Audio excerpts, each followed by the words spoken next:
Coming up on this week's show, why PlayStation 2 game boxes almost looked very different. How to use your Game Boy camera for Zoom calls. And we chat Soul Blade, Pac-Man and lots of others with our guest Scott Rogers.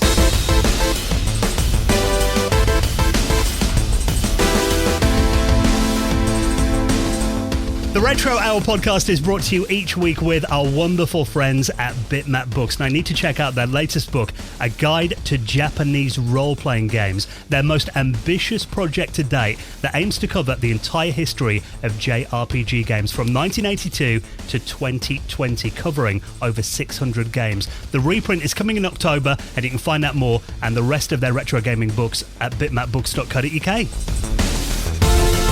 Hello and welcome to the Retro Hour podcast, episode number 287, your weekly dose of retro gaming and technology news with me, Dan Wood.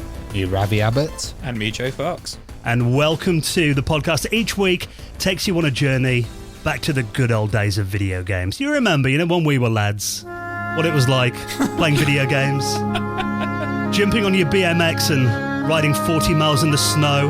Rally chopper. To play a game of Dizzy on your friend's Spectrum. When I hear that music, I don't think like my rally chopper and my BMX. This is because Dan's from Yorkshire, isn't it? Yes, it is. That was Dan's childhood. It could be those endless summer holidays, trips to the seaside, to play the latest arcades over a can of dandelion and burdock or a toffee apple, or maybe those trips to your friends' houses after school to help back up their game collection. Remember it all. Back when I were a lad. Really had that plan, didn't you? That's what we talk about. All video games, essentially. When games consoles were loaves of bread. Before C64, I used to churn butter. But that's what we do each week on this show. A bit of a nostalgic trip back in time. And of course, we talk about what's happening currently on retro systems as well. There's so many new gadgets coming out, so many new add-ons, so many new games for old school systems. And really, the main event of this show is we are joined by a special guest each week, someone who is a veteran of the video games industry who actually helped create all these games that we played as kids. And this week, I've got to say, you guys did this week's interview, and it was one of my favourite interviews I've ever listened to on this podcast. We did Scott Rogers, which was really, really, really awesome. Ravi got him on. You've been talking to him for a while, haven't you? But just schedules haven't lined up and stuff like that. But yeah, he worked on some of my childhood favourites, like, he worked on Pac-Man World, Soul Blade, loads of other games. There was loads of things we wanted to touch on, but we just didn't get round to it because we are the Retro Hour, and we do get moaned at sometimes that we are like an hour and a half, 2 hours long, and the interview was getting a bit long, but was quite embarrassing, and I hope Dan's cut this, is he's actually a university lecturer, and he schooled me and Ravi quite a bit, didn't he, Ravi? Yeah, it's all in there. Well, basically, Scott Rogers, he's like a games designer, but he's got to the level that now he consults on video games design. So he goes around to the companies and he kind of says like, oh, I'll help you fix this game. And, he was responsible for the Pac-Man, the modern Pac-Man that we have, the 3D Pac-Man. And, if you think about Pac-Man, he's the biggest asset in the video game world. So for Namco to let him kind of have responsibility of that, he must be a very trusted guy. And he's a lecturer as well. So, of course, he did teach us a lot of history, and we realised how bad at video games history we are, even though we've done, almost 300 episodes of it. So I was quite pleased that I mentioned to him that at the point of him making Pac-Man World, Pac-Man had been around for so many years and had been, the 2D sprite that we all remember. And then when Pac-Man World came out, I was like, ever since then, he's been the 3D Pac-Man, and he's now been that Pac-Man for longer. And he was actually like, oh my God, I've never thought of that. So you know what I was quite pleased that I got that in there. I thought he's really good at putting personalities and kind of narratives and ideas and stories in games. Yeah. Like, he worked on Abe's Odyssey as well. Yeah, he did. Just an amazing game. And, the character of Abe, that really caught everybody's heart, and also the kind of character of Pac-Man. And he's got a history like many other game fans. He was really into Disney, but he's also into Dungeons and Dragons, and he's kind of got his roots in that. So this is a really interesting interview. I've wanted to have Scott on for years, and you're right, we didn't cover a load of stuff, so we've got to get him on again, because he was actually a Walt Disney Imagineer as well. Yeah, which we didn't get onto, unfortunately. Senior games designer of Sony. as well. Yeah, and, worked God on of War and some big PS2 and PS3 games, like God of War and stuff like that. So yeah, we'll get him on again as soon as God of War becomes classed as retro. Get him on to talk about that. Not to downplay the interview that you did with him, because there is some incredible stuff in here. I mean, for this hour-long interview that you guys did with him, I mean, I was listening to it, and there's so much that he worked on. Even that background, which we've heard before, people that kind of entered the video games industry either as a musician or an animator, and then their career kind of took them on a different path. Yeah. Which, he actually got more into game design, didn't he, eventually? Yeah. And we've done hardly any episodes on Namco and Capcom, and they're such big companies. Yeah. So to be covering Namco and Capcom, it's I'm really, really happy that we're kind of getting into this area and starting to cover these companies, because, not that many people speak English from these companies and stuff. So it's good to get somebody that's been involved with them, at least in the American divisions and stuff. And were you guys fans of Pac-Man World 20th Anniversary? I was playing that recently, actually. Really interesting spin on Pac-Man. I haven't played it since I was a kid. So it was quite nostalgic for me to talk about it, and then also talk about, is it the Pac-Man Zero it's called? I hadn't even thought of that in years. And then when I was going through his resume and going through his the questions that Ravi had wrote out, because Ravi did them, I was like, oh yeah. So I ended up it was quite nostalgic for me, but I was a massive Soul Blade fan as a kid and loved Soul Calibur. So it was really interesting to see, what he did with those games. He helped translate them and stuff like that, which was really awesome, and write a lot of the backstories and help with some character design. So it was quite I don't know, a bit of a dream come true for childhood Dro. So I was more interested in the Soul Blade element, but the Pac-Man stuff was really, really interesting as well. Yeah, and Abe's Odyssey. I remember playing that on my brother's PlayStation, when he first got it. And not only those really atmospheric, dark graphics, but, even to this day, when he farts, I'm a 13-year-old laughing again, Legendary game. It makes him kind of relatable, doesn't it, the farting? Yeah. And also Pac-Man Ghost Zone, which is a kind of demo. That was it. And, yeah, and he still says he kind of gets inundated with questions about Pac-Man Ghost Zone. So we're going to be talking about that a bit as well. So for you Pac fans, this is a really good episode. Absolutely. So Scott Rogers, our special guest, he'll be on the Retro Hour podcast in around 20 minutes from now. Now, we've had a survey running on our website for the last, 5 or 6 weeks, where we asked you to go on there, give us your thoughts on the podcast, because the opinions that we get are really going to help to shape this show and the topics that we cover in the future and the kind of guests that we get on. And there's actually only a week left if you want to fill this survey in now. I was looking the other day, though, and we've had close to 1,000 people fill it in, which... That's amazing, man. I think the more people that fill out the survey, the more accurate it is, right? Absolutely. And I think statistically, you think of how many people actually take the time to go onto our website and, give 5 minutes of their time, which is all it takes, to fill it in. I think, that is really impressive that we've had 1,000 people fill it in.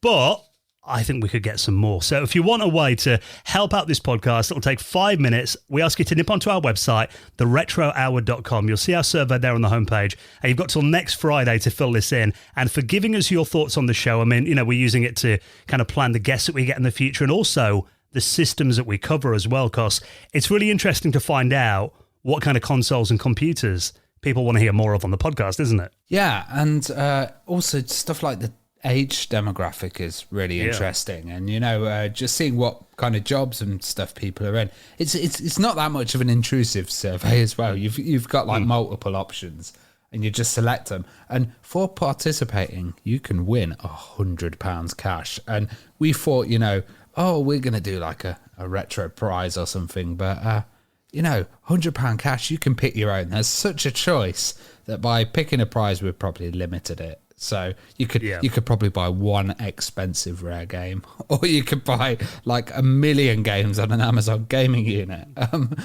Who knows what you're going to spend it on? And I can't wait to announce the winner. Yeah, so if you want to get involved in this, you've got a week left and finishes next Friday, and you'll find it on our website, theretrohour.com. And like Ravi said, you could win £100 to spend on retro gaming goodies of your choice. Now, it's been a really busy week for news. Before we jump into that, just a moment to give a big thank you to this week's sponsor, our amazing friends at ExpressVPN. Now, I think, us guys, we all spend quite a bit of time watching Netflix. I've run out of stuff to watch on Netflix.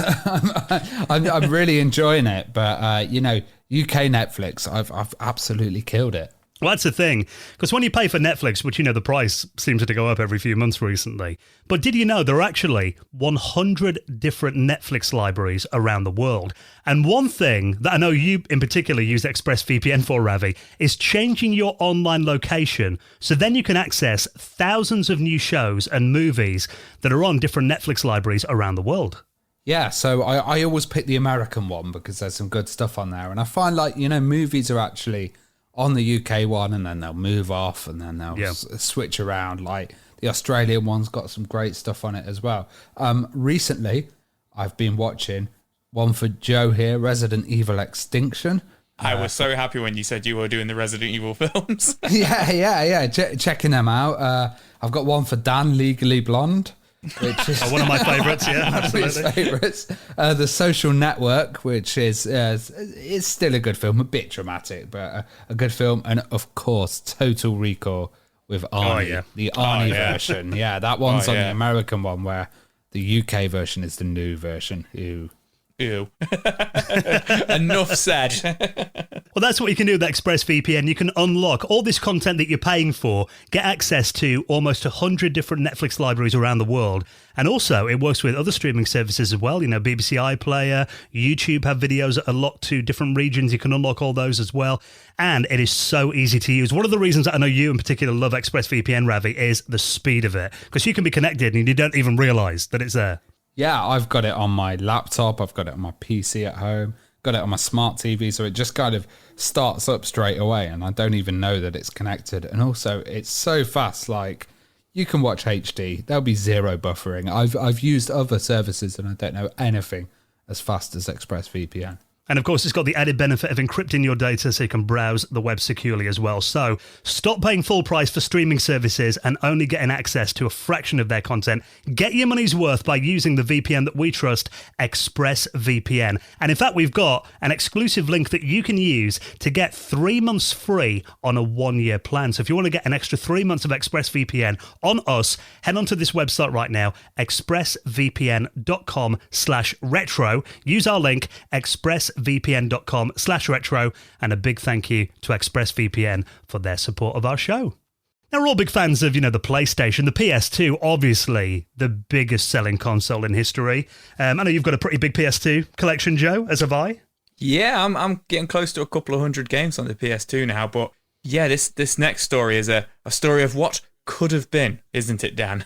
Yeah, so this is a piece that was written in a website called The Obscurity by a guy called Phil Salvador. And he's talking about a designer called Hok Wa Yeo, who he actually made a lot of those really out there video game packages from back in the day, like the boxes. Like, do you remember a game called Jet Fighter that kind of folded out to look a bit like a plane? I'm not too familiar with Jet Fighter, but when I was reading this, he's the one behind the crazy Prince of Persia box from the early 90s. The one which is kind of like, it always reminds me of a bit of a monolith, if that makes sense. But yeah, he was kind of, in the early days of the PS2 being designed. So we're talking the late 90s, like 98, 99. Sony were already working on the PlayStation 2. He was tasked with designing the game box for them, wasn't he? Yeah, and this, there is actually an image in this article on Kotaku that I'll link up in our show notes, showing what PlayStation 2 game boxes could have looked like. Now, a lot of people in the comments are saying it would have been amazing if they looked like this, because obviously, in the end, they just use standard DVD cases, which I imagine was a lot more affordable. But I think with PC games, they started doing crazy boxes. There were crazy boxes for a period of time, and then retailers absolutely hated them because, like, shelf space is always priority. And, kind of fitting one of these, weirdly shaped things in there. Unless every disc was like that. I think maybe there's this one Final Fantasy anthology, which looks like a DVD case. Then it's got a kind of disc circle on the top. Maybe that one would have fit in. Obviously, we're going to try and describe what it looks like now. So like Ravi says, it's Final Fantasy Anthology, which is actually a PS1 game, funny enough. It kind of looks like, to me, the kind of size of it, like, between the height of a PS1 box and a PS2 box. Smaller than a DVD case. Yeah, smaller than a DVD case, but it's not even as wide as a DVD case. But kind of like a George Foreman as well. But then it has the CD in the top section, and it's got like a circular disc for the, disc shape for the container for the CD across the top. This, for me, the article saying how amazing it looks and how we're so sad that we didn't get this box, I think it looks horrendous. I can't imagine anything worse to try and like stack on your shelf. Do you remember when CDs came out, and CDs were these really long sleeves because they said, they were harder to shoplift. These massive, really long kind of cases that you get for it. I'm not familiar with that, but yeah, these do look pretty hard to shoplift. Yeah, that's where you're going with it. You couldn't fit this giant Prince of Persia kind of dome one under your shirt without looking a bit odd. Well, these boxes, they do look smaller than standard DVDs, but I think, yeah, you're right there, Joe. The issue is going to be, because they are such a weird shape, you've got kind of a circle at the top and then a square section at the bottom. It's like a rectangle laid onto a circle, really, isn't it? But they look really flimsy to me. I mean, obviously you get like a DVD case and they're quite rugged, and you've got usually the manual inside, especially back then when manuals were pretty thick, that go in the back of it, and they look like DVD cases were designed. Brittle. So the disc part looks brittle. These look thin. Yeah, they look thin and brittle. The only way I could describe it is get a PS1 box, take the disc out of it, and hold the disc behind it halfway up. Like, that's the best way to describe it, and it just looked brittle. I always found it annoying when you got something that was a bit, because I mean, I do like uniform cases, and having these on your shelf side by side, I mean, you might have actually got more in because they look a bit thinner than DVD cases. Yeah. So in that regard, it would have been all right. But then I'm looking, it doesn't look like there's any spine on them either, to see the side of what the games are. So having those stacked in a bookshelf, that would have been a nightmare, I think. Yeah, absolutely. It's like a weird, I can't even describe it. Like, there's like a bumpy bit on the spine, just of like plastic, isn't there? Yeah. With no name or anything like that. So yeah, what could have been? Bit of an interesting one. But looking at it, I mean, it does kind of fit in with the early PlayStation 2 aesthetic, I think. Yeah. I can see it complementing that. Yeah, I mean, it says in the article, it looks like something you would see in a late 90s film for a data. Yeah. Like a made up, it's a data cell disc, in like a futuristic film or something. Will Smith, Yeah, with Will Smith or Keanu Reeves. I do see that vibe. This is what the future looked like in the 90s. I do see that. So, whether I'm glad or whether it caught on or not, I'm not too sure. But I think it looks horrible, to be perfectly honest. Yeah, I agree. I'm glad it didn't actually make it to market. But it is interesting to see what they were working on at the time. So if you want to check that out, I'll put it and everything else we talk about in our show notes at theretrohour.com. Now, this is always cool. I mean, I don't know if you guys are the same. Do you ever remember, like, looking at systems and reading about them in magazines, or maybe hearing about them on TV and thinking, I'd love to own one of those systems that never actually made it to market? Did you guys have any back in the day that you were disappointed that never actually arrived? More games than more games than systems for me. I think sometimes some of the prototypes always look cooler than what we got in the end. But yeah, Dreamcast 2, maybe. I remember the 3D OM2, seeing demos of that and thinking, that looks amazing.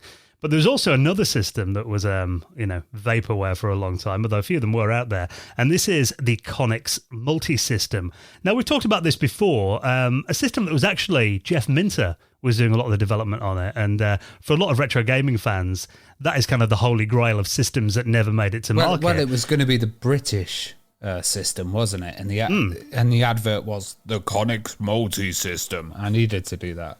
It's on YouTube, isn't it? You can actually watch it if you want to see their adverts for it. So it was that far along they were actually making promotional videos for it, but never made it to market. However, a friend of ours is doing a new project inspired by the Conix Multi-System. It's kind of a nod to the Conix Multi-System. But this is RMC, and Neil from RMC. He's actually been doing amazingly. He's just did a Kickstarter, a retro colouring book, which is to support his museum that he's opening up called The Cave.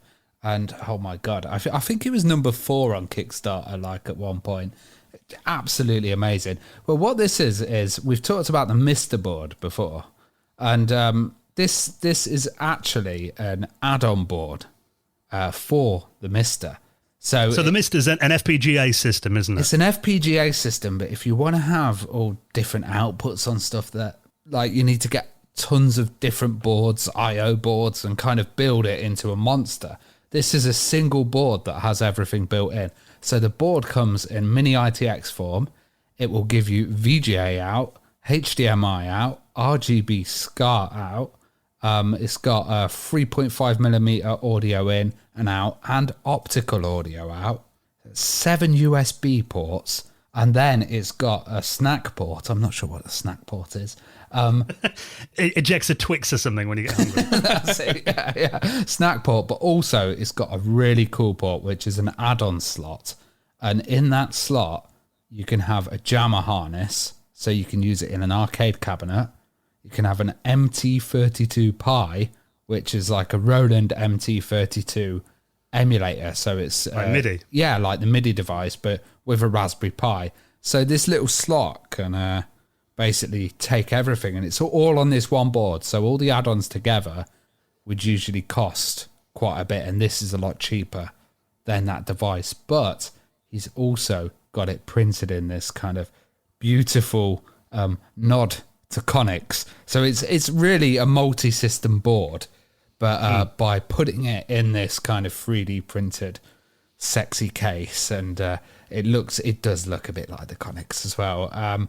It's kind of just adds it all together and turns it into a system, and it's really like expanding the whole Mister ecosystem. And we haven't got our hands on Misters yet, so this is like the perfect excuse, isn't it? Yeah, because he's not actually doing... When I first heard about this, I thought, is it going to be a Kickstarter? But apparently not. He's going to produce these if there's enough interest in it. Yeah, he's already going to produce them. I think there is enough interest. It's going to be a product rather than a Kickstarter, like from the start. Yeah, and actually, the place that he has the cave, below there is the 3D printing company that's manufacturing these cases. And he said, right, handy. If there's enough interest in these cases, he could do injection molding as well and turn them into like proper non-3D printed, like a real looking games console. It does look pretty good though, what they've done so far. Yeah, absolutely. And I think it's just the fact that it makes it all a really tidy solution as well. Because normally if you had all these separate parts, I mean, I imagine it could get a bit messy if you didn't have this kind of custom case where you could fit everything in nicely. Yeah, and also like it includes a 2-year warranty. So like, if you had all these separate parts, there'd probably be warranties on there. Bits might break. But also he said he's changed the power circuitry on there. So it's designed to prevent damage. And that's like with all these connectors and stuff, you really kind of need that done. And like if you're putting it all together at home and everything like that with all these separate pieces, I know that I'd probably wreck it. I think this sounds like a good solution. I didn't want to say anything, but I'd just fry it overnight. Yeah, but I mean, great little project. I love the name as well. The fact that it's the Mr. Multi-System. All we need now is for someone to get a Conics multi-system core running on the Mr. And there you go. That is, destiny fulfilled, isn't it? The full circle is complete. Yeah, absolutely. So, very cool. We'll be keeping an eye on that and hopefully getting our hands on a couple of those very soon. I know you're off down to check out the cave before it opens in a couple of weeks. I'm going to be doing a DJ set actually on the Retro Hour stream on Twitch. So I'll be doing a kind of exclusive one live from the cave, pre-cave opening. So yeah, it should be fun. If you want to get a link to our Twitch, all that is on our website at theretrohour.com. What about this for when you're doing your Twitch streaming? If you forget to bring a nice HD camera with you, there's actually a way to use your old Game Boy camera as a webcam on your modern machine. I think if I was DJing, the resolution I'd have to have it up to my face or something. You wouldn't be able to see everything. This looks far simpler and sounds far simpler than it should be. Like, I don't know why it's taken so long for somebody to think of this. So this comes from a YouTuber called Retro Game Couch, who has literally made a 3-minute video, which I love because it's just so simple. Now, a lot of these videos are like an hour long, aren't they? Yeah, I know how to do this. Now, I don't know how it works. I'm a simple man, but he has literally just got a Game Boy camera, a Super Game Boy, which is the Super Nintendo cartridge that allows you to play Game Boy games on the Super Nintendo, plugs the Game Boy camera into the Super Game Boy, puts the Super Game Boy into a SNES, and then plays the SNES through a HDMI upscaler into his computer, and then has a capture device for his computer. Yeah. And then literally just sets it up as his webcam. It's pretty easy, actually, if you think about it. So what he's done is, I know you're an RF guy, Joe. Sorry about that. Yeah. Joe's the most old school of us all in that regard. Yeah. But basically, he's put the Super Game Boy into the SNES. Yeah. So the SNES has a video output of the Game Boy camera. That goes into... I'm not that bad, Ravi.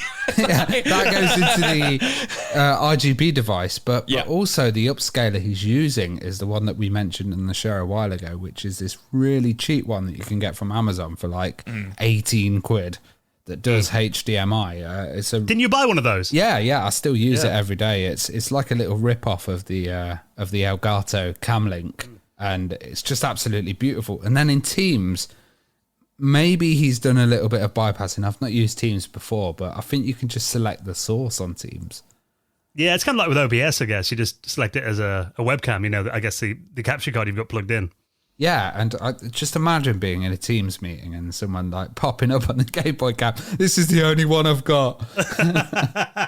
Well, webcams have become quite scarce over the last year and prices have gone up, so... desperate times, if you've got one of these lying around. Yeah, your webcam just suddenly stops working in your retro game room. Or I'm hoping when we do the next Patreon hangout, somebody just jumps on with one of these. I've got a Game Boy camera. Oh, in my cupboard. Dan, you've There's got an to do idea. it. You've got to do it, Dan. I haven't actually got the Super Game Boy or anything else. It could be quite an investment. Well, you go together we could get this working, this solution. There we go. You could create a virtual Joe on the SNES and then control him with the D-pad. That's a bit complex, isn't it? That would be really complex. I was like, where's this going? I expect that to be fully working by the time we have our next Patrons Hangout, right? Yeah. It would be cool though if you're in like a Teams meeting with your boss and you're like, hang on, I've just got to print out the notes, and then your little Game Boy printer's there, putting it out on the till roll. On the till row. That will get people talking, I think. So obviously stuff like this, there is no reason in a million years why you'd ever want to do it, but I love the fact that somebody has. And I love that it's so simple, but it's... I know. It's got headlines. Like, people are making articles on it, and it's all over the news, and it's like, yeah, you just put stuff together. It's just smart. It just took someone to think, oh, I'm going to use a Game Boy cam as a webcam. Yeah, very cool. Always good to see people finding new uses for things that we don't really use all that much anymore. Now, this is a really cool story. Actually, the first ever video game that I played is getting a conversion to the Amiga. Are you guys fans of Kung Fu Master? I mean, you must have played that back in the day, Joe. I've played it. Whether I'm a fan... It's a hard game. But I've played it with you. It is a hard game. And it's very similar to a lot of these early kind of fighting games, isn't it? Like, Kung Fu and Kung Fu Master, all very, very similar. But yeah, this is coming to the Amiga, is it? Yeah, so I remember, the first ever time I played a video game was when my dad, I think I've told the story on the podcast before, my dad went to see one of his friends who was a pub landlord, because my dad was a pub landlord for a few years.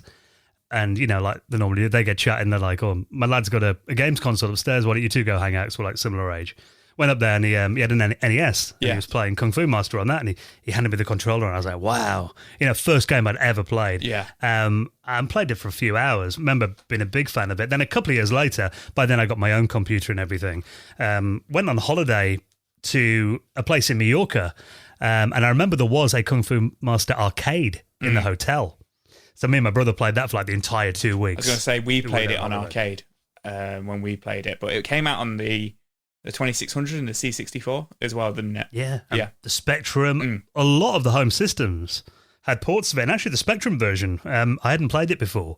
But when I was reading this article here and looking at this video, I kind of thought I'd check out a few of the different ports. Yeah. 64 version was really good. The Spectrum version actually ran at 50 frames a second. Oh, okay. Wow.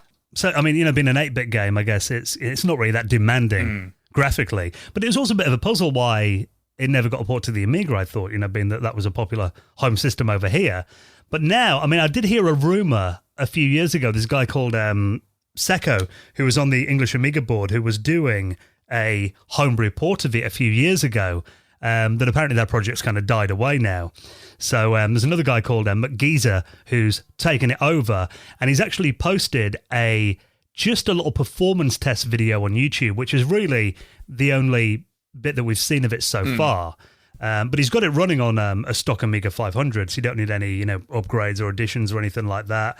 Again, like I said, being this ran on the Spectrum, so the Amiga should handle it fine. Wasn't Karateka, is that the right way of saying it? Wasn't that released recently on the Amiga? There was like a port of that. Oh right, I didn't. Well, the Jordan Mechner game, maybe. Yeah. I think we covered it in the news like last year or something. Right. But also, like, I think IK International Karate probably dominated on the Amiga, didn't it, for a long time? Which was, International Karate was more a one-on-one fighter. This is like a, pure kind of side-scrolling, beat 'em up game. Yeah. And again, I remember getting to about level 3 or 4 or something when I played it in the arcade on holiday as a kid. When I picked this game up again a couple of years ago, I can barely get past the first level now. It is intense, this game. I don't know if you found the same, Joe, that it's actually a lot more difficult than I think when we played it in the arcade, we played it drunk for like 5 minutes before we gave up. Which I wasn't doing when I was 8 years old, by the way. Of course. Living in a pub.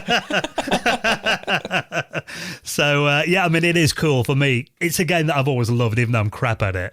And to, see it get imported to one of my favourite platforms, and I've got my Amiga CD32 set up here and I play it every other week or so it would be cool to have something like this running on there. And I think it's really good when people just kind of fill those gaps in systems libraries, games that just didn't exist on the system for no apparent reason. So it's cool to see it ported there. So we'll keep an eye on that, and I'll link up the video in progress. You can check out what it looks like so far on our website at theretrohour.com. Now, at the moment, we're recording this podcast pretty late at night. I think it's around 9:30 in the evening when we're recording this. But, around this time of day, particularly if you've had a long day. I mean, I've been up since about 5:30 this morning. I know we've all had busy days today, but some days you just need a little extra something to improve your focus and your memory and keep you a bit sharp after a long day, I think. So why don't you try out our friends at Suns? Now, they've sponsored this week's episode of the Retro Hour podcast, and the brain is obviously the most complicated organ in the body. Everyone knows that as well. And it actually uses around 15% of your blood and oxygen supplies to generate all of those signals, despite it only amounting to 3% of your overall body weight. So, your brain is working hard all day. And I've actually been on these for about a week now, and I've got to say, I've had a pretty productive week over the last 7 days or so. This is Sun's Brain Health Supplement. Now, it contains 9 natural ingredients that can improve the way your brain performs, and it can do this by giving your brain specific vitamins and minerals to help it thrive. It can help improve circulation and, of course, help with more efficient neurological signals as well. So if you want to help your brain perform, check out Sun's Brain Health Supplement right now on this website, suns.co.uk. And if you use our exclusive code RETRO25, you will get 25% off your first order. You can order it right now at suns.co.uk. And a big thank you to Suns Brain Health for supporting the Retro Hour podcast. Now, of course, we're into August now, so it won't be long until the next Patrons Hangout, and of course, the next episode of our exclusive patrons-only podcast, the Retro Hour After Hours, where I believe we're going to hop into the DeLorean again and go to the year 2002 for our next one. Yeah, I'm really looking forward to that. I don't think there was any big consoles in 2002. So it'll be an interesting one. It'll be a more game-heavy one, but I'm sure Ravi will have some funny stories from his I don't know if I can remember 2000. I was about to say.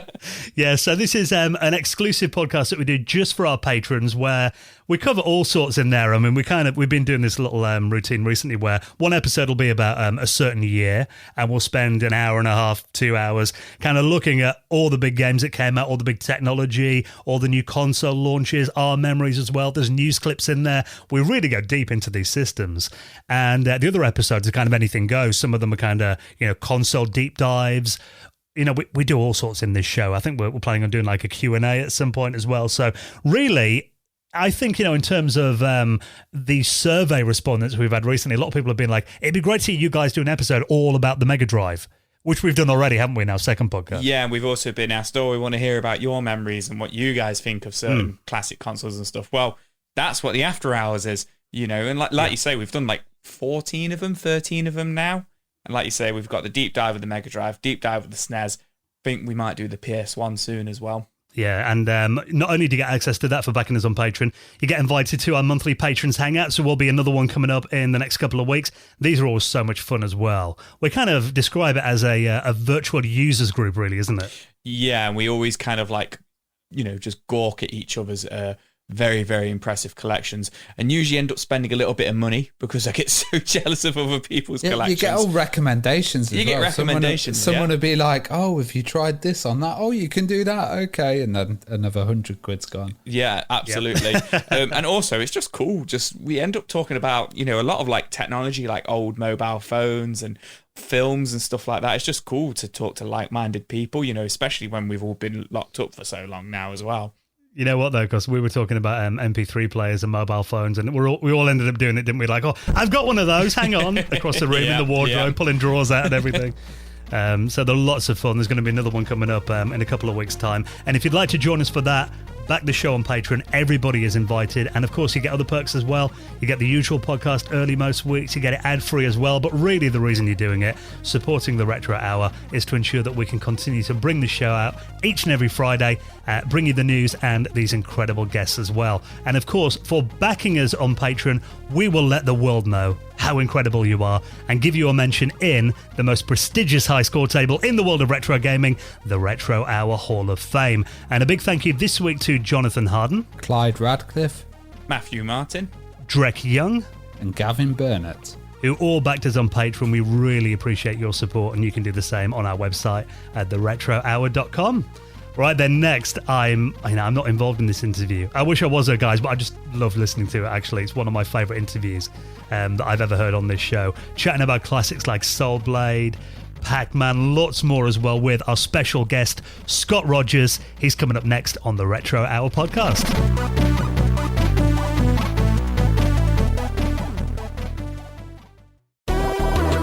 You're listening to the Retro Hour, and I'm here today with video game designer Scott Rogers. How are you doing, Scott? I'm doing well, Ravi. How are you today? Fantastic. And we've also got Joe in the house as well. Hello. How are you doing? I'm all good, thank you. Thank you for coming on, Scott. Oh, my pleasure, Joe. And what we always start the podcast with, what was your first video game experience, or just general gaming experience? What was yours? So I am pretty old. So my interaction with video games kind of predates the industry in a sense. I actually remember playing Pong as a child, and we didn't even have arcades back then. I played this at a gym that my parents used to go visit, and I remember it, the big yellow cabinet, and you'd put the quarter in, and my older brother and I would play. But to be honest, I wasn't very impressed with it. I thought it wasn't very interesting looking, and compared to things like electromechanical games and pinball, which had been around for 30, 40 years before. And, it only made one noise, and it was kind of annoying. And I was like, well, if this is, the future of entertainment, I'm not that impressed.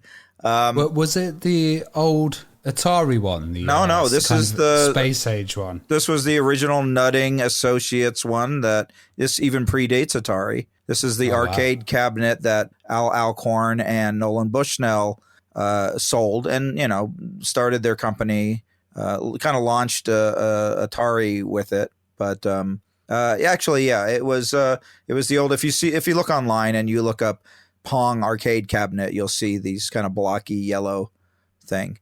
It's like quite Art Deco, isn't it? Yeah. I mean, it. In retrospect, it looks pretty cool because it was the 70s and things were very stylistic back then. But as a game, I didn't think it was much. So with that in mind, what was the first kind of game that actually wowed you then? Which made you think, wow, okay, this is the future? Well, I don't know if it made me think this is the future, but the first game that I kind of fell in love with was Donkey Kong, because I'm kind of a self-admitted art snob, and so Donkey Kong was really the first game with full color graphics and animated characters and something very vaguely resembling a story, and it was very charming, and the music was fantastic. And if you know the history of Donkey Kong, it's kind of a minor miracle that game exists at all, because it had so much kind of going against it to begin with. But I love the idea of controlling a person. When I talk to people about games and they're like, what kind of games do you like? I always say I like dudes more than cars. Like I prefer to control a person than a vehicle, like a spaceship or a car or a block or something like that. And so Donkey Kong, just between the unique platforming gameplay and the fact that you were controlling a little human and there was a bad guy, the king, everybody knew King Kong, back then. So it was, it's just a beautifully made game. Hard as heck, but a lot of fun. Kind of linking up to popular culture as well with the King Kong, and that's already in everybody's mind. And right. Now Nintendo legally proved that there is no connection between King Kong and Donkey Kong because, as you guys might know, they were famously sued by Universal. But yeah, it's Beauty and the Beast, King Kong. Miyamoto tapped into some very cleverly tapped into some cool archetypes. But my favorite is, do you guys know what the original game that inspired what he wanted to originally make that inspired Donkey Kong? You know what? I'm pretty sure I've seen a video about it on YouTube. Off the top of my head, I couldn't tell you. Well, it was Popeye the Sailor Man. And, yeah. And so if you look, who eventually becomes Mario, Jumpman, he's a little guy who's in love with a girl who's being captured by a big hairy brute. And, if you just cock your head sideways, you can see Popeye in olive oil and Bluto. Yeah. So a lot of kind of video game designers have mentioned Dungeons and Dragons being a huge influence on their kind of foundation of game design. Were you creating Dungeons and Dragons games and playing with your friends? Absolutely. I learned how to play D&D in, I want to say it was 1978 or 9, somewhere around there. So it wasn't, when it was first invented, which had been, I want to say 72, 73 is when D&D first came out. I always think it's around ET but I know it wasn't. I know it was sometime before ET. It had been around for a long. As a matter of fact, when I saw them playing D&D and ET, I was like, look at those amateurs playing Dungeons and Dragons. It's just ET helped it, didn't it? It did help. Just like Stranger Things helped it, a few years ago. But yeah, when I first learned how to play Dungeons and Dragons, I believe it was right as AD&D was coming out, because I bought those books and I still have my copies of them. But I also remember going to the store to look for supplements, and I found old chainmail books. So I kind of used this quasi combination of AD&D and chainmail in my early campaigns. But by the time I had discovered Dungeons and Dragons, there were already modules. So I had kind of a guide to play from, and I think the Red Box came out around that time as well. So I kind of got there just as it was picking up speed, and I read the books incessantly. I memorized everything in it. I wrote my own dungeons, convinced my entire 7th grade class that we should play Dungeons and Dragons in class. So and this was at a Christian school, so that was quite a feat. For 1980 or 81, I think was when I pulled that stunt off. But yeah, D&D, I wholeheartedly credit Dungeons and Dragons for getting me started as a game designer, because in order to create new adventures, I had to design my own levels and dungeons and monsters and traps and all that. And it was really great training for me later on as a game designer. Although at the time, I had no indication that game design was even a job that you could do. But when I look back at it, I realized everything I did as a kid was training me to become a game designer. What was the first kind of computer that you had at home? And did you ever play any text adventures or anything like that? I was pretty late to computers. My family, we didn't really have a computer in the house until the Macintosh, so 1984.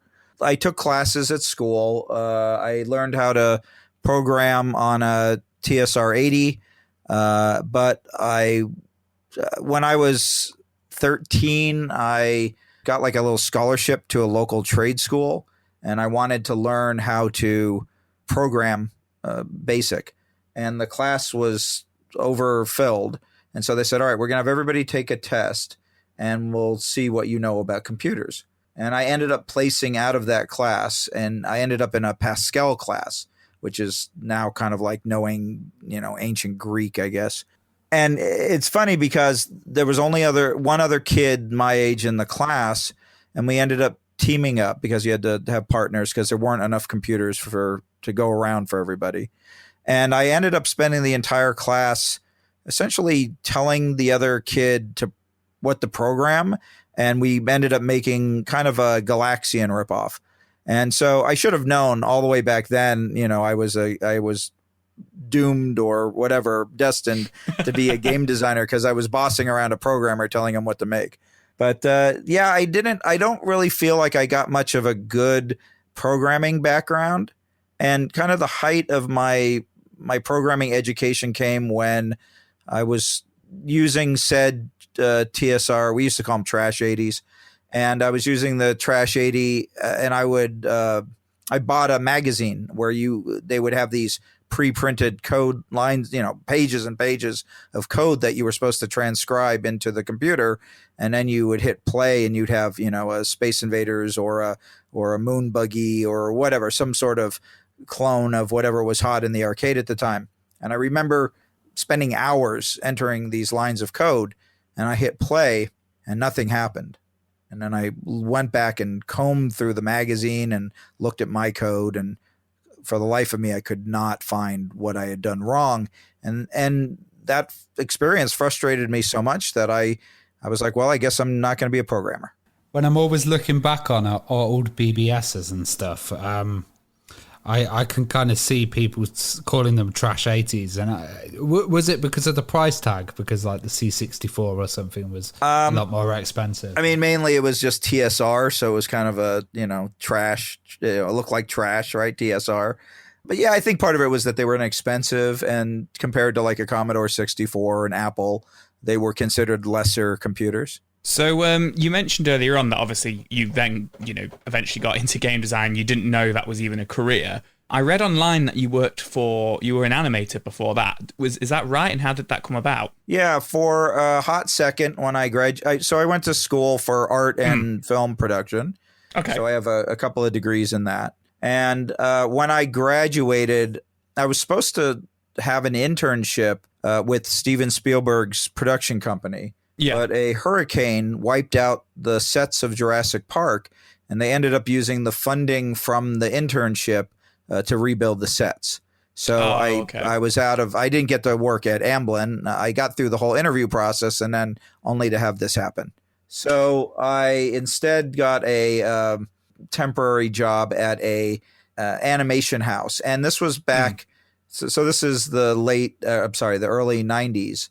And this was at kind of the height of film colorization.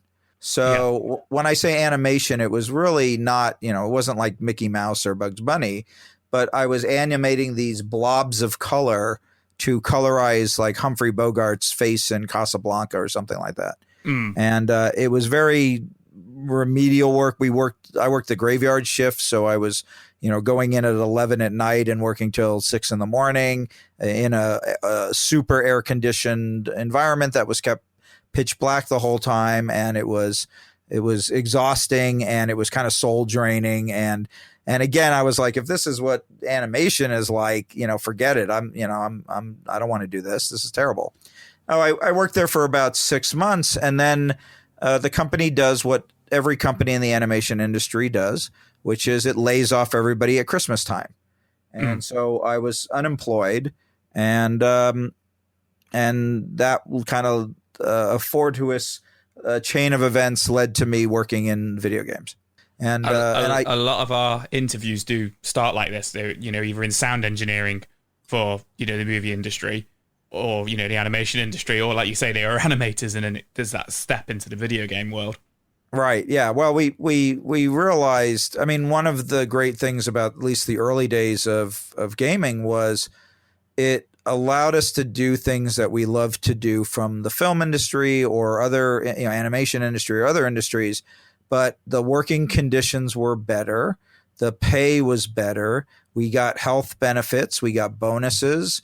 It was compared to the film industry and the animation industry, the video game industry was nirvana. It was wonderful. Now I'm saying this, in 2021, where I'm now reading headlines about Activision Blizzard and all the horribleness that's going on there. So, it's unfortunately the industry has, well, I wouldn't say that stuff didn't exist when I was working in games, full time at a developer, but it just seems that, I don't know, nowadays I see more and more of it, and it just bums me out. It's like, come on, people, how did it get like this?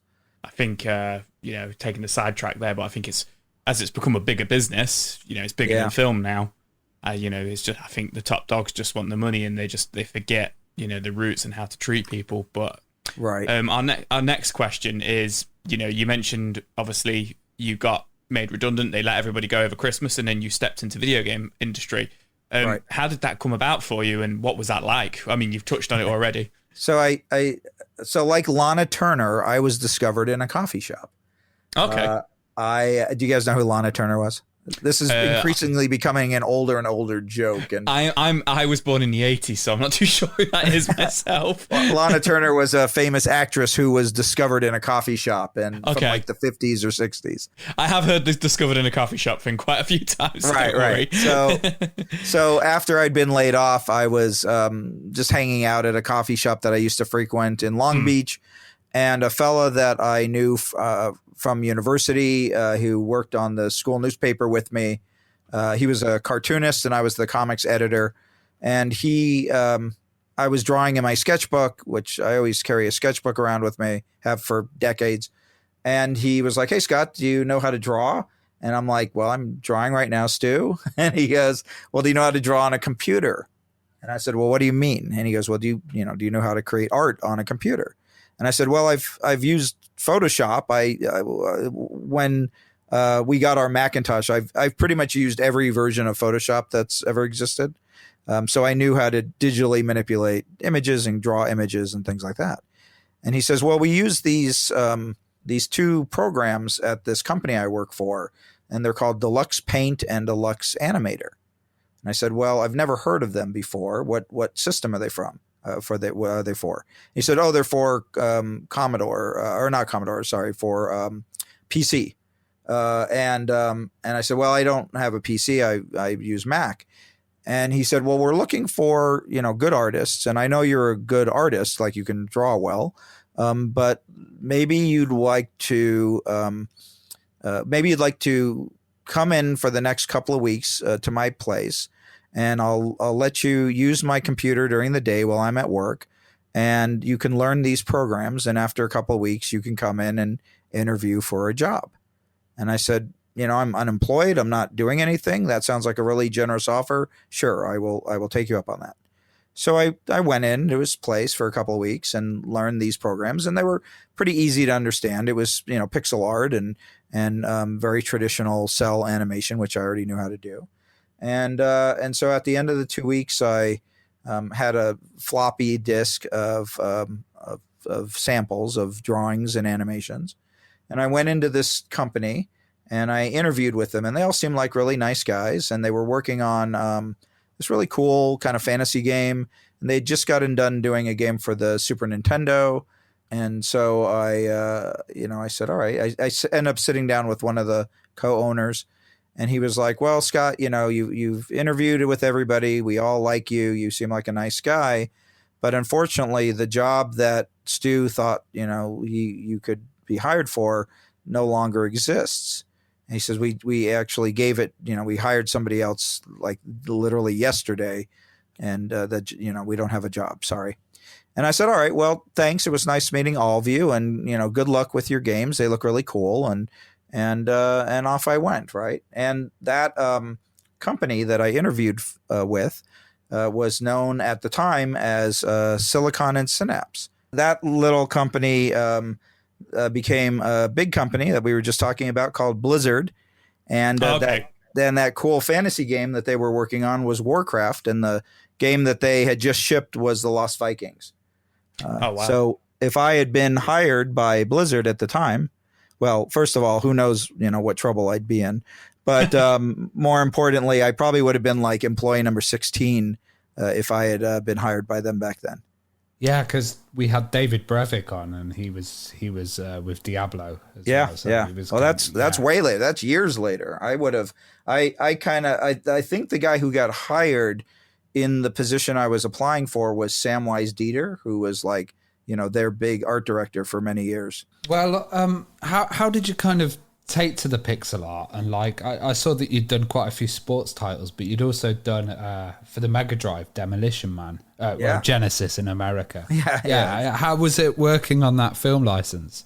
So I started at the company I originally started at was Park Place Productions, and we did a lot of sports games there. So ESPN Hockey Tonight and ESPN Baseball Tonight, and a game called Speed World that was a driving game, and a quarterback club, and a lot of very early Genesis and Super Nintendo era games. And I am not a sports fan at all. I honestly, I found doing the games, again, rather dull. I was doing animation, and that was fun. What I was doing a lot of was green screen work. Because of my film background, I knew how to run a video camera. I had a lot of experience doing video stuff as a teenager. I used to like videotape football games, and I worked for a video production company in high school. And so I had a lot of practical production experience. And so I would help them film the football players and against these green screens. But then I would go back and be part of the team that was animating. And the way that it works is you would videotape the actor, the athlete, and then you would get this digital image that was kind of dirty. It had a lot of artifacting on it, and you would have to clean that up. So, but first what you wanted to do was reduce down the frame count. So often these animations, depending on how complex they were, would run, 100, if not several hundred frames of animation. And unfortunately, there just wasn't room to have these really nice, smooth animations. So the animators would then have to go in and cut down the frames. So, for example, if I was doing a walk cycle, I might start with some video footage that was about 90 or so frames long. And I would have to cut that down to, depending on the game, either 8 or 16 frames. So essentially, I'm trying to decide out of 90 frames of animation, what are the 8 or 16 most important frames to convey the illusion of a run cycle without it looking choppy or weird or whatever, right? It had to be fluid and look nice, and it's totally doable. But it does take a lot of work, and you have to know, you have to know animation, you have to know how people move and what the end product is supposed to look like. So that was really fun and interesting, but also a little mind-numbing as well, because you're just paging through and going, do I keep it? Do I not? And a lot of trial and error. And then after you found your frames, then you would go in and clean up the art because you didn't want the artifacting, and sometimes the green that we used for the green screen would bleed into the coloring, so you had to kind of recolor things a little bit. Then you had to reduce the palette. So this were back in, of course, in the 16-bit days, so you only had a 16-color palette that you could use. So you'd have to, palletize is what we called them. We'd reduce down the palette. And then you would have your sprite, and the sprite would go into the game, and you'd play it and see if it worked, and hopefully it did, because that's a lot of work just to get one sprite. And then you would go back and you'd make sure that they were colored in a way that they could be palette swapped. So if I were, let's say it was the Dallas Cowboys, they have to have, whatever their color is. I guess it's, silver and blue or something. And then if you wanted the San Diego Chargers, they had to be blue and gold. So you'd have to make sure that when you swap these palettes out for these different teams, that they would look like the teams, and, there wouldn't be any weird mistakes or anything like that. So a lot of effort went into those real early little sports games. They don't seem like much, but we really sweated over the details for those games. You didn't want fans coming to you and moaning about the color palettes and stuff like that. So yeah, right. Well, we're all the game makers are little nerds. We didn't want to get beat up by those jocks, right? Exactly. So I'm assuming, because we're still around the early 90s at this point, I'm assuming at this point you got sick of working on sports games and you went and started working with Bandai. Is that what happened, and how did that come about? No. Bandai Namco. I mean, Banco. First of all, Bandai wasn't even a part of the picture back then. It was just Namco, wasn't it, at the time? Yeah, it was just Namco. But actually, before that, I worked for a company called Alexandria Incorporated, which had been started by the son of the fellow who used to run Sega. Ken Balthaser was the dad, and then his son Ken Jr. ran or co-ran Alexandria, and his dad still participated in from kind of a presidential authority type of he was there, so I knew Ken, and we were doing more like action games, like we did the Izzy, the Olympic mascot for 1990, what year was that? Probably 96 or so, whenever that Olympics was. Kind of a weird squishy thing from Atlanta. And then we also were doing, that's where we did Demolition Man, which by the time I got to it, the Genesis version had already been made. So I was essentially I was porting over art assets into Genesis or into Super Nintendo, but I did draw a couple of original pieces that were used because the aspect ratio was different from the Genesis to the SNES. The SNES did a thing where it kind of squished art down, and so you had to draw it kind of stretched out. So then when it showed up on the screen, it looked normal, kind of like what an anthropomorphic lens did for film. And so again, my film background kind of helped. I at least understood why it was doing the things that it was doing. But to be honest, pixel art is like, there are really amazing pixel artists. Like, they're the guys that did, Metal Slug and so many, the Street Fighter team, of course, and people like that.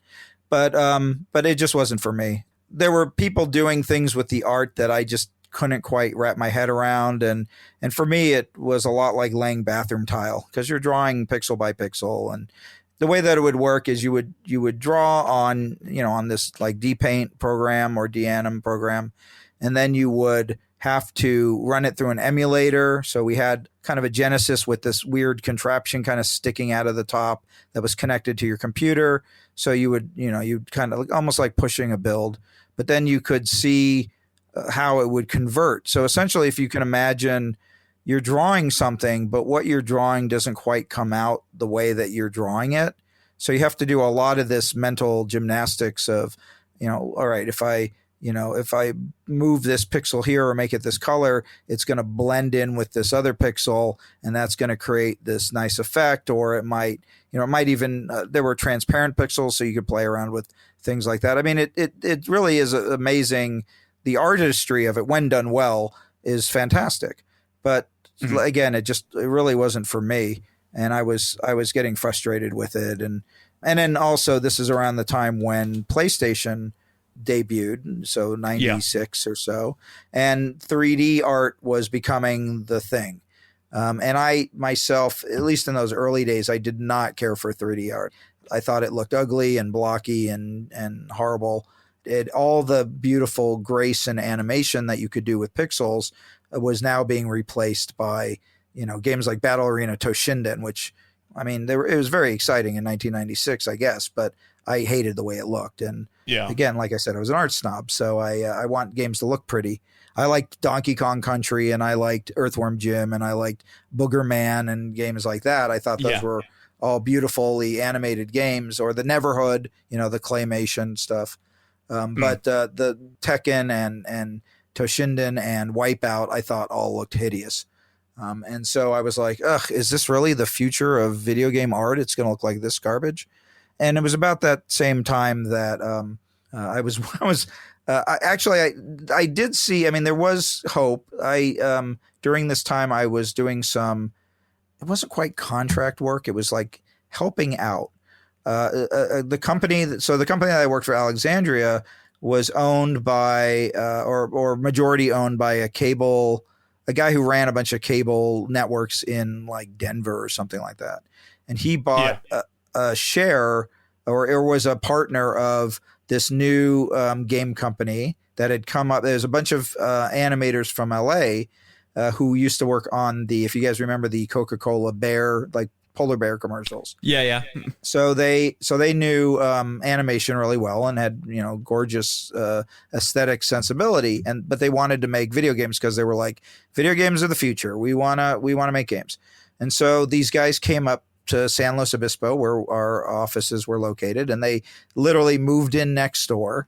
And within a few weeks, we got this request. They said, look, we know how to make beautiful art, but we really don't know how to make games for these systems. Can you help us?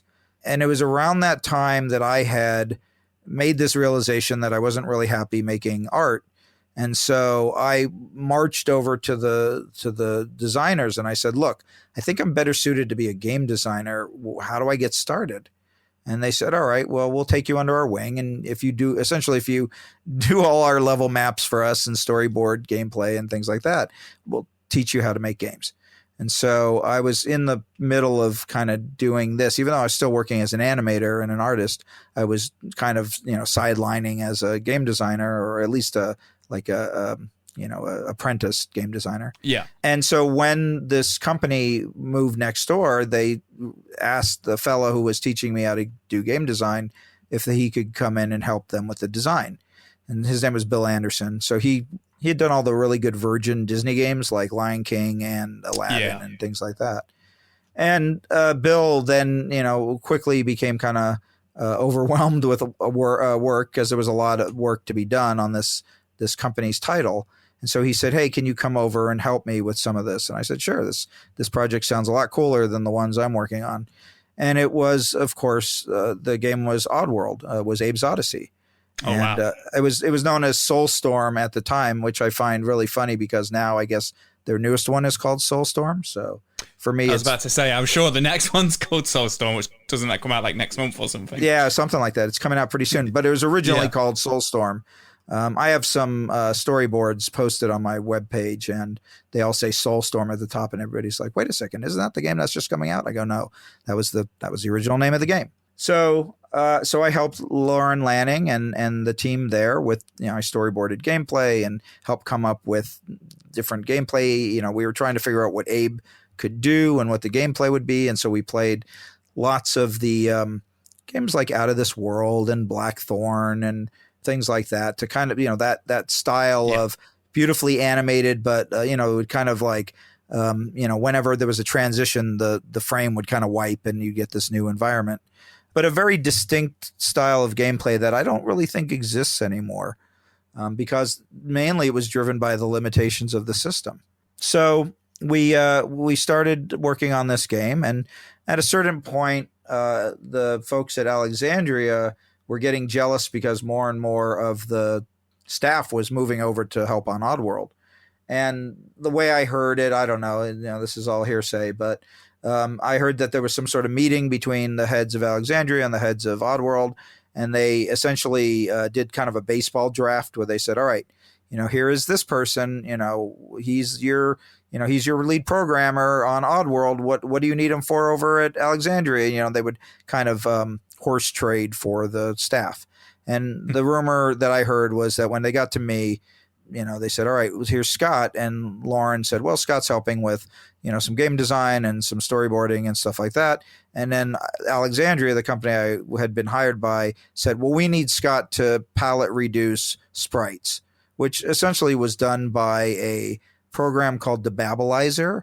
And really any monkey could use Debabilizer once you figured out how to make 16 color palettes. But supposedly that was a pivotal part of Alexandria's business. And so I got brought back to Alexandria. And then not long after, Alexandria went out of business, and I went back to Oddworld and said, hey guys, do you mind? I'd love to help finish this game. And they said, we're all filled up. We don't have room for you. So I was like, all right, what do I do now? So that's where my career took a big change. Is that where Namco came into play, or was yeah, there an in-between? Well, I did work for a few months first at another company called WaveQuest.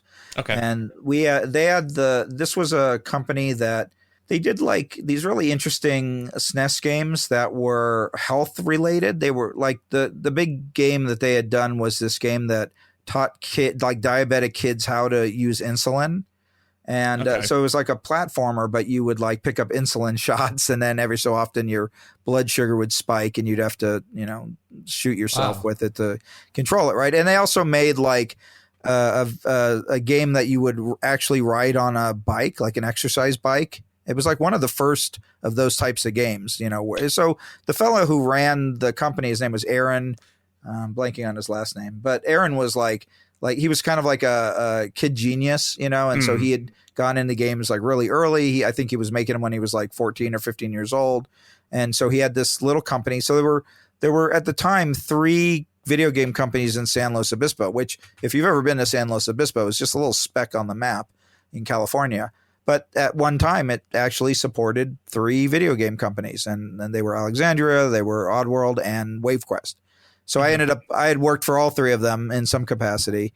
And at WaveQuest, they had just gotten a contract to do some games for Atari, who was kind of floundering. This was like near the tail end of Atari's, before the Jaguar, but, they weren't long for this earth, at least in the original form.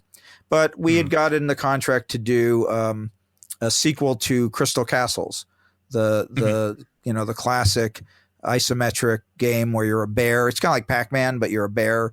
So we were doing a sequel to that, like a next generation SNES version. Yeah. It's kind of like Q*berty. Yeah, kind of Q*berty, kind of Pac-Man-y, right? Yeah. And it had like the viewpoint of like Zaxxon. And then we were also working on this really ambitious game called Virtual War. And this was like right when games like Command and Conquer were starting to come out, and Warcraft and things like that.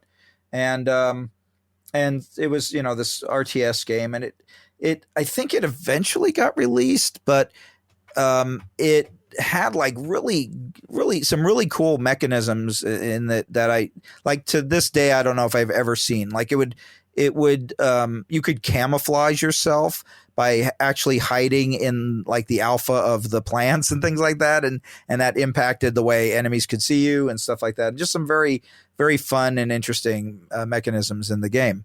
But unfortunately, about 3 months into working on those games, the funding got pulled and they had to let me go.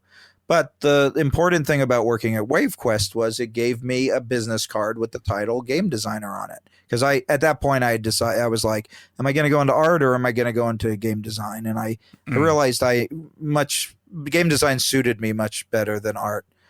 So that's why I kind of made a push, and WaveQuest hired me as a game designer. And now I could go to other companies and say, all right, well, I've been a game designer, so you should hire me as a game designer. And fortunately or unfortunately, Bill Anderson had left Oddworld, and he went up to Namco Home Tech in San Jose. Yeah. And he called me up one day and he said, hey, I heard you're not working at WaveQuest anymore, but I could really use another game designer. Why don't you come on up and let's talk?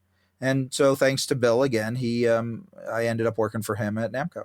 So we're now going to start talking about, funny enough, one of my favorite games of all time, and is actually the first ever game I played on PlayStation, and the first ever game I played with my dad, Soul Blade.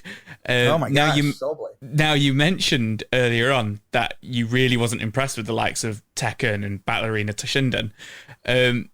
What was that like then, suddenly you're now working for Namco, and all of a sudden, you're helping design Soul Blade? What was that like? What were your ambitions and stuff? Well, now let me curb your expectations, because even though I did work on Soul Blade, my design input was minimal.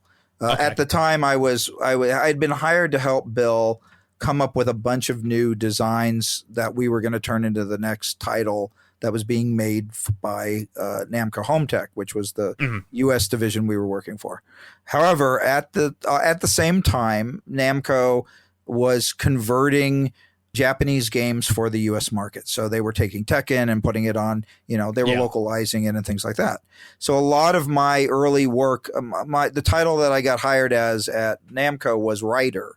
And so I wrote, essentially, if you played the campaign mode of Soul Blade, I wrote all the color text for that. So there's things like, there's kind of backstory. Essentially, I got the the stories from Japan about the characters, and some of them made sense and some of them kind of didn't make sense. And so I went to my boss and I said, look, how much freedom do I have to kind of play with this? And I had I went to film school. I had a screenwriting background. So I was like, I can, write whatever you want. Just let me know how much freedom do I have. And he was like, Japan and the US, they never ever cross. The people in Japan play the Japanese games. The people in America play the American games. It really doesn't matter. So I said, well, I want to be true to what the original creators wrote. I don't want to do them a disservice, but I at least had some flexibility to kind of play around with the stuff. So I wrote essentially the backstories and the flavor stuff and all the dialogue for Soul Blade. What eventually became it was Soul Edge in Japan, and it was Soul Blade in the US. And so I wrote that, and then I went out to Japan pretty early in my employment, and I believe they were finishing up the port of it, or they were finishing up Soul Edge or something. It was Soul Blade and Soul Edge were done, I think, concurrently, if I remember right. And they showed me some of the moves. I think it was either Cervantes and I like Cervantes because I like pirates, so I thought he was pretty cool. Yeah. And or it might have been I always forget who's the guy that has the wolf head and Rock. axe. Rock, was it? Yeah. Yeah. So it was one of those characters, and they were like, hey, we have some moves, but we don't really have names for them. Can you give us some cool names? So I wrote up, I don't know, 10 or 12 different cool names, and they picked one of them. And to be honest, I don't even remember what they were. So I've named a couple of the moves in Soul Blade. But that was really it. It was not design work. I didn't do traditional designer work on that game. It was mostly writing. That's quite modest of you, because obviously we're 7 or 8 Soul Blade games in now. I mean, obviously they changed the name of the series on the next title, but to be able to say that you had a hand in the names of the moves and some of the characters and stuff it's pretty modest of you to say that I didn't really do much of the design work. It's just the reality of it, I mean, for me, it was I was doing this kind of work on I think I localized about, I don't know, 8 or 10 of these games. I remember a lot of the Pac-Man, the Namco Museum games, and I did. There was I came up. I think my biggest claim to fame at the time was I came up with the subtitle for, I think it was Ace Combat 3, which is Electrosphere. That was my contribution to that game, was coming up with the name Electrosphere. And then I wrote some of the dialogue, which is ironic because years later, and this I was totally oblivious to. I found out years later that Ace Combat 3 had this really great story that went with it. They had a great animated cutscenes and things like that. And what they gave me when I was working for Namco was, they were like, look, we don't have the room on the disc to put all this animation, so we're just cutting it all. So we need you to just come up with kind of excuse. Why is this in space and why is it futuristic? And I said, all right, well, it's virtual reality and they're in this thing called an electrosphere and it's all simulation. And they're like, okay, that works for us. So unfortunately, I never got a chance, because I went back years later and went, wow, this is really good. Why didn't they include this story in the game? So I guess it's kind of a sore point for Ace Combat fans, is that the US version doesn't have that really good story. And I wouldn't say I'm to blame for it, but I definitely didn't, I didn't even know, to be honest. So it's not your fault. It's the studio's fault.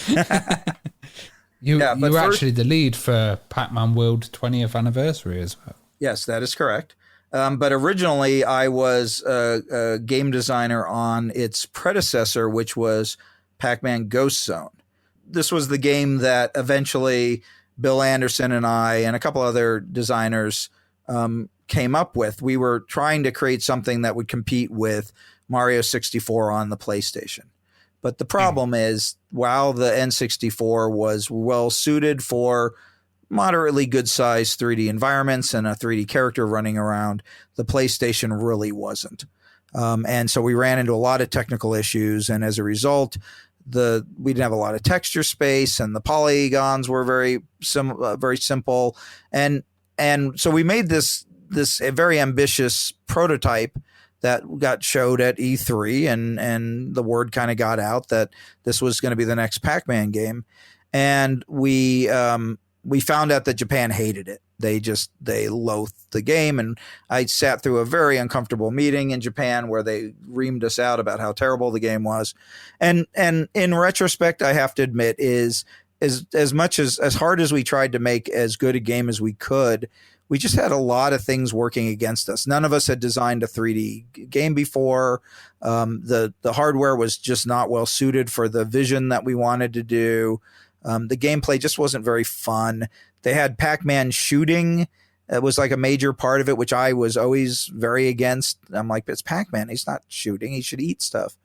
But eating was hard to pull off, particularly in 3D at that time.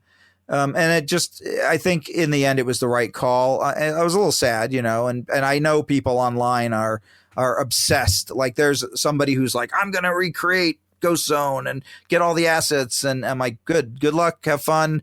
But, I did my tour of duty on that one. And, hopefully you can make it better than what I did. I was going to say, I've just Googled Pac-Man Ghost Zone, and there's still forums as late as June this year of people still saying they're going to make it and stuff. Yeah, there are a lot of people that tweet at me all the time and are fascinated by my involvement. And it was, for me, it was a very important learning. I got a lot of good experience and a lot of knowledge, but a lot of it was like what not to do. And so unfortunately, as a side effect of this, or not a side effect, as a result of this, the majority of the team at Namco Home Tech got laid off. And for some reason, to this day, I have no idea why. They kept three employees, and it was myself. I was the game designer, a fellow named Neil Strudwick, who was an artist, and a fellow named Gil Colgate, who was a programmer. And the three of us were kind of given the marching orders. All right, we're going to rebuild. We're going to get a new team for you. And you guys are going to you're going to make a Pac-Man game because we need to have one out for this 20th anniversary. And so we were told to, all right. So I was like, what are we going to do? We need to figure out, all right, what were all the things that we did wrong? And let's not do those. So let's come up with some good solutions to do everything right. Well, fortunately, there was another really good 3D, 2.5D game out at the time, and that was Crash Bandicoot. And so I was like, all right, well, we couldn't make Mario 64, but we know Crash Bandicoot works on the PlayStation, so let's make that. So that was really kind of the Hail Mary plan for Pac-Man World, which was, all right, let's try to make Pac-Man, make it feel like Pac-Man and play like Pac-Man and make it fun, but let's, use Crash Bandicoot as our guide. Like the original Pac-Man world, it was kind of it was a bit niche. Like, the overall public's view of Pac-Man is just a kind of 2D game, and having the 3D one, do you think that created a bit of a challenge with just kind of getting the message across? Yeah, I mean, really the biggest challenge was getting Namco to approve a 3D model of Pac-Man. They had, up until that point, they had never had a 3D model of Pac-Man. They'd had 2D versions of him. He was in an animated show, Pac-Man Land, The New Adventures of Pac-Man, the really weird Pac-Man 2 they all have kind of that Pac-Man with legs and arms, not the traditional Waka Waka, ball that we all know and love. So the visual of Pac-Man as a person existed, but we needed to make a version that looked interesting and modern, and B, worked for our game. And actually, as a result, Gil Colgate, the lead programmer, came up with a very clever thing, because we couldn't render a 3D sphere. It was too many polygons to do in the PlayStation. So he came up with this idea of he was going to render a sprite that was a circle, and it was always facing the camera.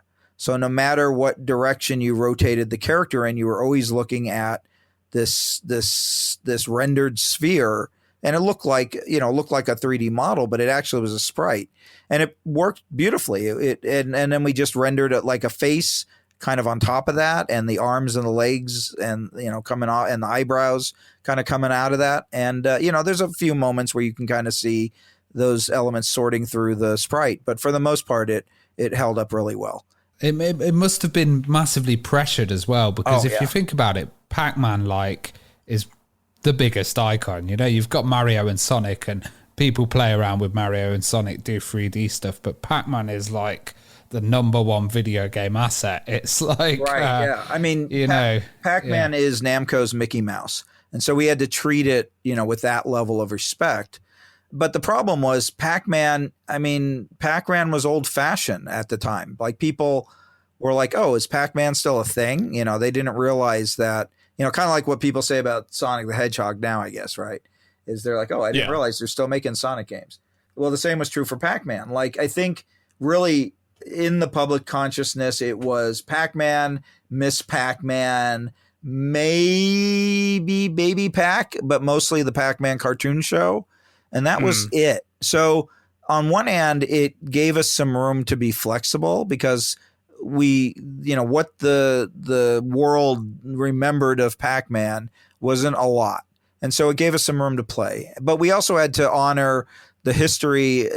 Pac-Man World is actually the 16th Pac-Man game that was made.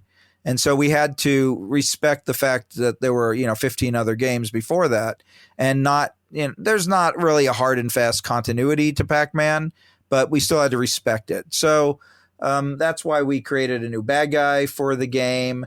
And we had the little characters in it, like his Miss Pac-Man and Baby Pac and the dog and the Professor Pac. But actually early on, we wanted to do, because it was the 20th anniversary, we wanted to have a whole bunch of Namco characters in it, kind of celebrating with Pac-Man. And so originally we were going to have like all these characters like Valkyrie, and I'm a big Dig Dug fan, so I wanted to get Dig Dug in there, and Mappy, and oh my gosh, you imagine every sentient creature from a Namco game we were trying to get in there. And in the end, Namco Japan was like, nope, we don't want these characters in. And the only character that kind of survived the cut was Puka from Dig Dug. For some reason, he still stayed in the game. But we had all these other characters we wanted to have as like your friends that you were saving from this bad guy. And they ended up just being the Pac-Man family. So I've got 2 follow-ups to Pac-Man World. I'll roll them into one. So one, you must be pretty pleased, because of Pac-Man World, what he looks like in that is still kind of what he looks like now. That's, they used that version of him for Smash Bros. Yeah. Which I think is really awesome. And at this point now, Pac-Man World was 24 years ago. So that kind of version of him has now been around longer than the original, I guess, at that point, which is really cool. So you must be pretty proud of that. And secondly, well, when you put it that way, I hadn't actually made that connection, but yeah, that's pretty great. So, he still looks like that, which is awesome. And then secondly, it must have been pretty nerve-wracking after having Pac-Man Ghost Zone, kind of hated on by the Japanese board, to then go kind of like have the slate wiped clean and then move on and make the 20th anniversary Pac-Man World. What was that like when you presented the game the second time around? I kind of feel like we were all too busy to really think about it. I mean, if I stopped and think about it, I would have been terrified. But the fact that, like I said, for some reason they kept me around. They saw something in me that even I didn't realize, and so and the people that we ended up getting, like all of the programmers and artists and designers that came in. These are guys like Hardy LaBelle, who went on to do Halo. And Brian Leak, who, oh my gosh, Brian has done so many amazing games. And our artists, guys like Brian Wanamaker, who ended up working for Ukes in Japan and doing a ton of really great games. And I mean, there were so many talented programmers and artists. And like, we brought in a really good team of people to kind of, make this as good a game as it could be. And one person who really also deserves a shout out was a fellow named Monty Kane, who was an artist, and he would do 3D stuff and 2D stuff, but he had a very whimsical art style that ended up being the foundation of a lot of the character design in the game. Like the characters that weren't Pac-Man, he helped design a lot of these. And that was having that, person with that whimsical sense. It really brought a lot of life to the game. I'm amazed to see that you're kind of doing lecturing now, and also you've done talks on like video game design with the New York Film School as well. So how have you kind of found the students these days and their kind of concepts of video games and design? And do you think that it's tougher nowadays for people to kind of get a new genre out there or get a new idea, and is it set in the same kind of form at the moment? Well, I think it's tougher because there are so many people who want to make video games or are making video games. So it's a very crowded market. But conversely, there's so much opportunity. I think about when I started making games, what would it have required for me to go, all right, I've got this idea for a game. I want to make it. What do I need? Maya, the hardware to make 3D graphics was $250,000 a seat. So for one person to use one computer and license it from Maya, it was $250,000. And you generally needed somewhere in the neighborhood of about 3 to 6 of those things to have a proper game development studio. So right there, you're already like, $1.5 million in with just the art. And then you, of course, need a couple of designers, and they need, computers and software and stuff. And then you need programmers, and you probably want somewhere in the neighborhood of at least 3 or 4 programmers, maybe even a tools programmer if you're feeling kind of luxurious. And then, of course, all the testers, and you need at least a producer to kind of write herd over everybody, maybe a creative director or whatever. And then you need a place to do this in, and you need time. And it usually would take, I don't know, anywhere in the neighborhood of 12, 18 months to a few years to make a game. So the cost of making a game was really high. And I think of now what our students have so I teach at both the New York Film Academy, and I occasionally teach at the University of Southern California. And all the resources, though, that these students have, a lot of them are free. So if you want to use Unity or Unreal, that's free. If you don't want their name on the your opening credits, then you pay them a few $1,000s and you can turn that off. But the access to art assets, like you go into Unity and you go to the assets store, and all these people have made all these gorgeous, characters that are animated, and environments and textures and lighting things. And there's so many plugins. And so in 2018, I was working for a virtual reality company, and I was making prototypes, and I hadn't programmed anything since, those dark days in the 80s. And I think my level designer was gone for like a week-long vacation. I'm like, I don't want to sit around for a week waiting for him to get back to build something. So I said, screw it. I'm just going to teach myself how to do this. And so I sat down with Unity, and within 2 days, I got like a really beautiful level. I was doing like a little VR experience thing where you would just kind of interact with stuff and squish them and all that. But I got like a really respectable looking game level up and running in like 2 days, from literally starting from zero. I pretty much was like, look, I know how this stuff works, but I'm just going to assume I'm like the biggest dummy, and I'm just going to start watching tutorial videos. And then when I would have questions, I'd go online and I'd look up message boards, and there were all these answers. Or, worst comes to worst, I had like a very specific question I would ask, and literally within a half hour, I'd have like a half dozen people answering me. And then I would go into the code, and I would start to type code, and the code would say, hey, do you want to do this? Like, it would offer me suggestions for things. I mean, it's so amazing, and so, I don't want to say simple, because making games is still really hard, but it is so much easier to do than it was when I was first starting making games. Oh yeah, if you'd even lost the manual, you were just done for, you know. Right. And the resources out there are absolutely amazing. And you're also you have a podcast, and we've covered hardly any of the stuff that you've done on this interview so far. You've got Disney, you've got everything, so you're gonna have to come on the podcast again. This has just I'd be happy been absolutely amazing. Could you just let our listeners know about your podcast and where they can kind of find these resources. Well, all right. I actually have 2 podcasts, but I'll tell you about the one that's game related. That is called Ludology. Now, this is primarily an analog game program, so it's about board games, which is another thing that I have been doing for quite some time, and actually have a new game coming out this week. But Ludology is kind of scientific and academic look at game design. It is the current hosts are myself and 3 extremely intelligent designers, Gil Hova, Senlin Fung, and Erica Boyars. And we talk about all different types of topics pertaining to game design, everything from player count to theme to mechanics to I don't know, you name it. We try to cover the gamut. And it was started by a really intelligent game designer named Jeff Engelstein, who also dips in from time to time to give us some knowledge. And he's written a lot of really great books on game design. My favorite is one called Achievement Relocked. And it's a book about loss aversion, which is a fascinating topic that every game designer should know about. Well, Scott, it's been absolutely fantastic having you on. Yeah. Thanks so much.